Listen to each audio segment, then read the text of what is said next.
I'm not complaining about. I will never complain about having more NFL football to watch. I'm excited about more football, and also I think the preseason is now only 3 weeks, so I guess less chance for the back end guys of the roster to prove themselves, and also I guess less chance of having the top guys injure themselves. So of course everything's a double-edged sword. Like Edelman. Yep, exactly. I guess one signing or extension that I did want to get into quickly was Ryan Tannehill. It says 4 years, $118 million. I think the fine print dictates that he is able to get cut after the second year or something like that, and with the Titans not having much consequence at all. So it's really 2 years, and then they can decide what they want to do after. Some big names going on in the market. A.J. Green got tagged. Derrick Henry got tagged. Dak Prescott got tagged. Bud Dupree got tagged. Of course, you mentioned Joe Tooney was tagged. And the big trade of the day was, you mentioned it, David Johnson to the Texans, D-Hop to the Cardinals. So, and then another trade of the day, DeForest Buckner to the Colts. And also Jack Conklin to the Browns, which might be sleeper pick, one of the best moves the Browns could have made. Give Baker Mayfield some more time in that pocket. Jack Conklin's pretty awesome. And then more recently, as of an hour ago, I don't know if you saw, Byron Jones was signed by the Dolphins. Yeah, I mean, these kind of days, it's always a whirlwind, and it's so hard to keep track. And again, I always like to make my multi-sports references. It was basketball. It's very similar to this. We're on July 1st or June 30th, whenever the league year starts. It's the official tampering time as well, and you get all the announcements from Woj. There's so many viewers. There's 15 guys per team, and really only 30, 40 guys of consequence. So you have all the flurries, but you know everyone who's on the market, and you know the 5 to 10 guys who sign and actually make a difference. Baseball, it's drawn out, and free agency starts in November, and players don't sign until February. With this, it's just so hard to keep track. One name I want to focus on, and again, this isn't undisputed, but what do you think Dak Prescott thinks when you see Ryan Tannehill, who is garbage in Miami, or let's just say not very good in Miami at the very least, except where the Patriots went down there, goes on a what 9-10 week heater, yep, and gets $118 million, almost $30 million a year. When you have been in the league for 3-4 years, made the playoffs almost every year, led the league in yards, been one of the better quarterbacks in the league. You're still young, intangibles, leadership. What the hell is going on? And again, I don't want to harken everything back to Kirk Cousins, but it's kind of it's something that back in the day everyone was saying with the Redskins, and I'm happy Kirk isn't with the Redskins anymore. But it's not about, is this guy top 5 or top 7? He's a franchise quarterback. He is between, on a good day, 5, 6, 7, and at worst, 12 or 13. Yeah. But you have a guy who you can pencil in for 16 starts, who will put you in a position to win. Those guys don't grow on trees, and you can't dick around with them. Honestly, it's like because you put yourself in a lose-lose situation because you don't pay him and he doesn't play well, and then you let him go. But yeah, he's not good. And then the amount you risk having to pay more when he's on the open market or in the transition tag or exclusive tag, whatever tag, is so much more than if you just say, listen, man, I'm giving you this contract now. It's so stupid. I don't know why Jerry's playing this game, but Dak is a very good quarterback. Yeah. I'm not as high on him as Skip, but he's a top 10 to 12 quarterback in the league, and he's young, and I really like his makeup. And you have to see the man. Well, I'm not surprised since it is Jerry Jones, of course.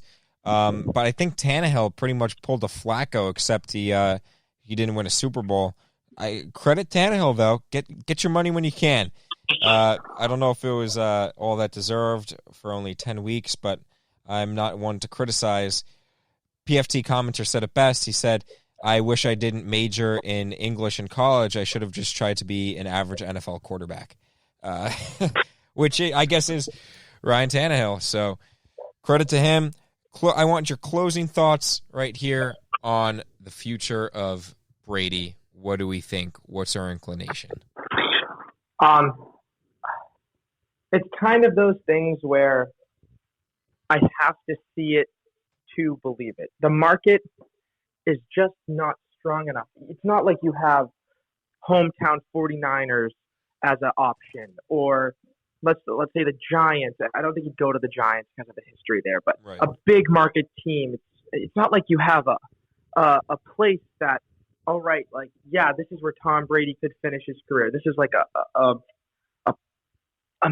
destination. Like, it's between the Tampa Bay Buccaneers, really, like, you're Tom Brady.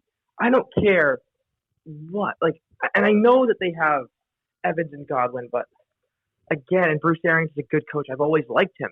I just can't see that happening. I also can't picture. I cannot picture him in Tampa Bay. I don't think Giselle likes Tampa Bay either, so that's actually a huge factor. Yeah. But what if Brady doesn't want to go to Tampa Bay, and Belichick doesn't find the right value for Brady? What happens? I think Kraft eventually steps in, and they kind of just ride it out and play it. I think that Brady, it's hard to say, but he has an ego, and I know he still has a chip on his shoulder. It's a weird kind of mix because he knows, hey, I'm Tom fucking Brady, and I am the greatest. I think if you gave him truth serum, he would say, yes, I'm the GOAT. Absolutely. And yes, I deserve more respect. But on the other hand, he still knows he needs to have that chip on his shoulder. So it's a weird kind of balance, but it's almost like, you're in a relationship and it's like, well, it's the best of what's around, and it's like, I don't want to be alone. And it's like, well, I guess I'll just ride with it. It's comfortable, and, it's not great, but we have good moments or whatever, and I don't know. It's like a mediocre marriage at this point, if that's how Belichick feels. I guess so. And Belichick is – I do think that Belichick does have an ego, okay? And Belichick doesn't want to have a seat. I don't think he wants to risk having a season with Jared Stidham where he has 5 wins. I really don't. I don't think he wants to take that. What's more damaging? The Pats going 5-11 with Stidham and Belichick coaching, or Brady going 7-9 in Tampa Bay with those weapons? What's more damaging to legacies? And again, I use that term lightly because I don't think their legacies can really be damaged. They're the two greatest at what they do in the history of the sport. So I think that's an awesome point you just brought up. I think if Brady goes like 7-9 or 8-8, and Belichick gets just about the same amount of wins, I think no one's legacy will be damaged, and I think we'll come to agreement. Yeah, okay, they were both sandpaper on sandpaper for each other. They made each other tick. They were right for each other. But then again, I think if one does better than the other, but I think the extent of better has to be making the playoffs. If one makes and one misses, then I think the pendulum swings. If both make, I think it would be more beneficial I think if Belichick makes the playoffs any which way without Brady, it's kudos to him. But of course, I'll never give Belichick more credit than Brady. You know me. Yeah, what if the Pats somehow managed to win the Super Bowl with Teddy Bridgewater?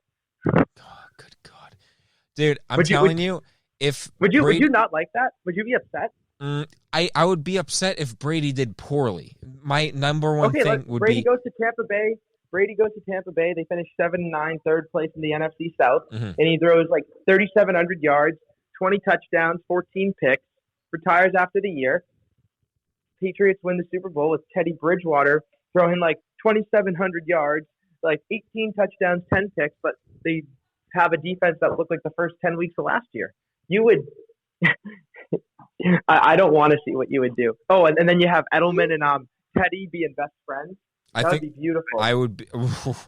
First of all, Edelman would not play for or he would not take the beating he takes for anyone besides Brady. He's not going to be doing those. Edelman flips when he gets tackled. He doesn't get tackled like a normal person. He literally jumps up in the air so someone can clip his legs so that he can flip on his back. Edelman's psycho, okay? But I think in that scenario you described... Hey, they'll be sharing cutters. Teddy and Julie. Oh, my God. I think I would be very, very upset in that situation you described if Brady went 7-9, had the numbers he had, and then retired after the end of the season. I'll be upset at the end of whatever season Brady retires, and especially one in which he has a very poor year.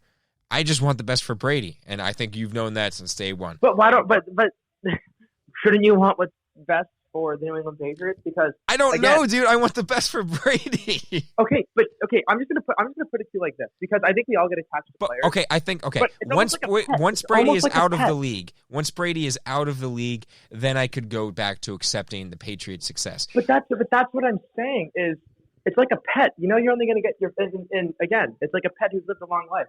I'm bringing this up. My cat just died. I don't need all the sympathy, but I've had him since I was 5 years old. Childhood pet. He's gone, and like I've accepted it. And I literally like I know this is weird, but like literally like I'm like I just want my cat and Brady to last me through college, and then that's like when I'm officially done with my childhood, and then I'm an adult. So like that's always how I've kind of looked at things. But you have to look at an athlete. They only play 10, 15, and in Brady's case, we're lucky 20 years. When if you're a fan of the team, that you can be 40, 50, 60 years old watching the game with your kids.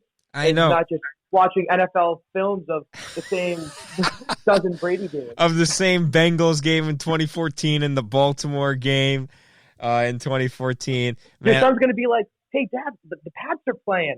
I'll be like, no, Brady's playing. Brady's playing. Also, there's no commercials, so that's a perk of watching on NFL Game Pass. But yeah, okay, well, Brady's still in the league. He's my number one priority. Then I will be able to move on to the Patriots once he's out. And Kirk, you know.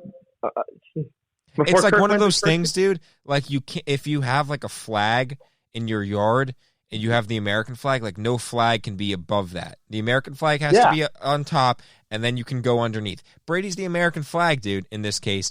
And then once you move to another country, you can hang whatever flag you want first. So I would then move the Patriots back first. But while we're in America, dude, Brady's first. All right.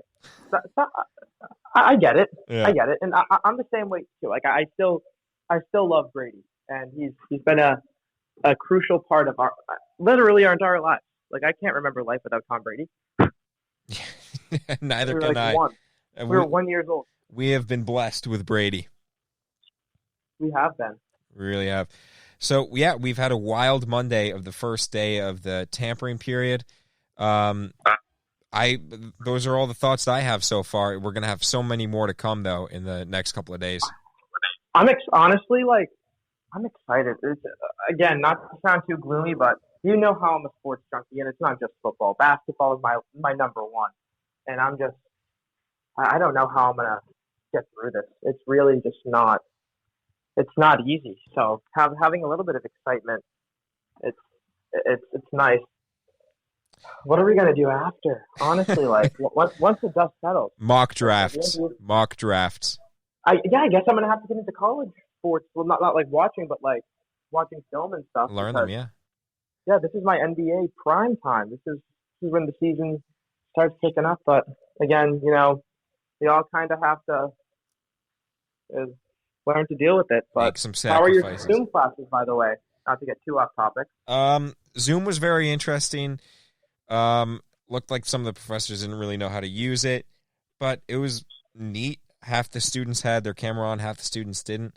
I didn't. I did for the first like 20 minutes, and then I muted, went to Starbucks, did my thing. The phone app comes in clutch. The phone app really comes in clutch for Zoom. You should download that and use it. Yeah. So yeah, we're hanging in there. Joe, you have any closing thoughts? You know, like I said, Vikings looking good. Brady to the Pats. I still think it's going to happen. I really want to get some white wide receiver I've never heard of, and you know, let's just hang in there, and don't get too down. But let's still try to live our lives to the fullest. Absolutely. Well, thank you so much for coming on today and Anytime. and bringing so much knowledge. And make sure to keep washing your hands and using hand sanitizer. And